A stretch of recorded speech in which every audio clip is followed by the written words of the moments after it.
Doing a new filler called Bellafill. It's also known as polymethyl methacrylate, big fancy name, PMMA for short. It's more of a long-lasting / permanent filler. And the neat thing about Bellafill is that it auto-stimulates collagen. So when we inject it into a patient's skin, their own collagen reacts and stimulates further growth of collagen. So that's what helps it to last as long as it does. Just finished working on Steven's left side of his face. So I just wanted to compare and contrast between the left and the right so you can see the difference. So you can see already he's got a nice sort of lift along the medial and lateral cheekbone into the lateral orbit. He's got nice convex sort of plane here over the temple.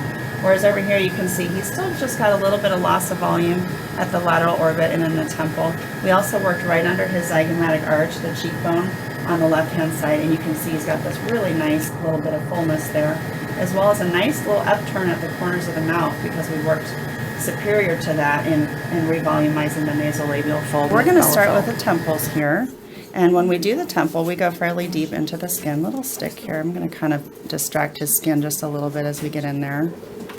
And you can see we go down fairly deep. We want to be able to feel the periosteum as we're going in. And then we just slowly inject. I can't even tell the needle's in there. Oh, good. You're doing. Now we're going to go down to the lateral orbit and give him, you can see he's lost a little volume in comparison to his cheek area here. So we're going to restore a little bit of that as well as the area right underneath. And so we're going to come laterally. And we're going to go right down to the orbital bone. And then we're going to slide right along that. You doing okay, Stephen? Yes. Another area people lose a lot of volume in is the pre-auricular area, the area right in front of the ear. And so we want to make sure we don't neglect that area. There's another big fat pad there that likes to go with time. Okay, so the last area we're going to inject on Stephen, we've pretty much revolumized his entire face, is this little area, the apex of his nasolabial fold. We're going to give him just a little bit of volume there. So we're going to go down deep, just like we always do.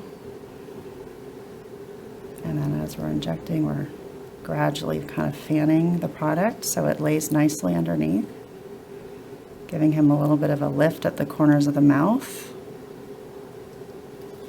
And we'll just put just a tiny bit more in medially. And that's it. Nice little upturn there too. But as you can see, he has really nice revolumization of his face. Look at his lateral orbits, his cheekbone, what I always refer to as the Nike swoosh sign going up into the temple. And then you can see he's got a nice lift at the corners of the mouth and a little bit more volume in these folds that were more prominent before we started. And so that's how we're going to continue to inject Bellafill.